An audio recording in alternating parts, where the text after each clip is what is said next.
Salut tout le monde, c'est Cersnake et dans cette vidéo je vais vous parler de ma Morelia viridis, enfin plus particulièrement des Morelia viridis en général, parce que je vais vous faire une petite fiche descriptive sur l'espèce.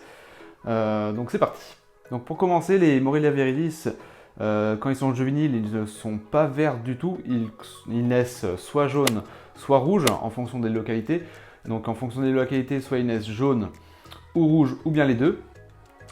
Puis de juvénile à subadulte à adulte, en fait, il y a un changement autogénique qui se crée. Donc l'autogénisme, c'est en fait le changement de couleur tout simplement en fonction des mus du serpent. Donc le Morelia viridis vient de Papouasie-Nouvelle-Guinée.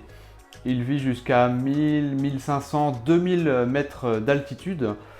C'est un serpent qui est facile à maintenir si on ne fait pas forcément n'importe quoi. Après, on peut maintenir n'importe quel serpent facilement si on est bien renseigné sur l'espèce. Donc j'ai fait quelques plans sur la Morelia viridis. Donc c'est un serpent qui vit dans les arbres. Principalement, il se love sur une branche et puis il ne bouge pas pendant facilement plusieurs jours, voire plusieurs semaines. Au-dessus de ma Morelia viridis, il y a un spot chauffant et derrière il y a un tapis chauffant. Je la maintiens à 30 degrés le jour et 26 la nuit. Donc là on peut voir le changement autogénique qui est en train de se terminer au fur et à mesure du temps. Car sur les flancs, elle a encore un peu de jaune et on voit bien la dorsale qui commence à devenir bleue. Donc moi ma viridis c'est une localité Jayapura X Manokwari. Donc le X en fait c'est du cross et le cross c'est tout simplement des croisements de localités. Donc moi ce que j'ai là c'est une petite femelle et je cherche un mâle Manokwari ou Jayapura pour rester un peu dans les localités, dans les mêmes localités. Donc là je sais pas si vous arrivez à voir mais vraiment la dorsale bleutée qui commence à être vraiment bien visible. On dit que les Morelia viridis sont des serpents vraiment agressifs, que ce sont de vrais agrafeurs.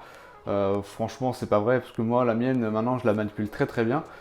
Il suffit juste de la mettre en confiance, de prendre vraiment du temps et de vraiment pas être brusque du tout. Après, certes, il y a des localités qui sont plus peureuses que d'autres, qui vont avoir tendance à mordre plus facilement. Mais moi, personnellement, j'ai pas eu de problème. Au début, elle m'a mordu 2-3 fois, sachant que les morsures de Morelia viridis, ça pique un peu parce que les dents sont très longues. Pour un serpent, je parle, en moyenne, elles font entre 0,5 et 1 cm. Ça pique un peu. Donc moi, ma Morelia viridis, je la maintiens en méthode sèche, c'est-à-dire que je vais vaporiser 1 à 2 fois grand maximum le terrarium par semaine. Je vaporise avec de l'eau tiède, vraiment pas d'eau fraîche pour éviter tout ce qui est infection pulmonaire. Parce que le problème, c'est que ça peut coûter d'une part très cher et ça peut surtout tuer votre animal. Donc faut vraiment pas faire n'importe quoi. Les méthodes humides, en fait, le problème des méthodes humides, c'est qu'on a tendance à trop vaporiser et du coup le Morelia chope une infection pulmonaire et c'est malheureusement dans la plupart des cas la mort, quoi. Donc pour l'alimentation, je nourris une fois toutes les 2 semaines ma Morelia avec du poussin. Donc pourquoi le poussin? Parce que c'est facile à digérer.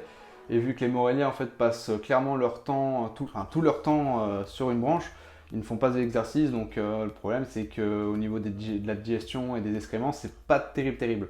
Sauf que le poussin, c'est vraiment un bon compromis. J'ai jamais eu de problème de diarrhée avec le poussin. Parce que c'est vrai que le poussin en terrario, c'est connu pour être un laxatif, on va dire, naturel. Donc c'est pour ça que moi je donne du poussin. Parce que c'est top pour le Morelia viridis en tout cas. Donc là, elle est maintenue actuellement dans un 90, 45, 60.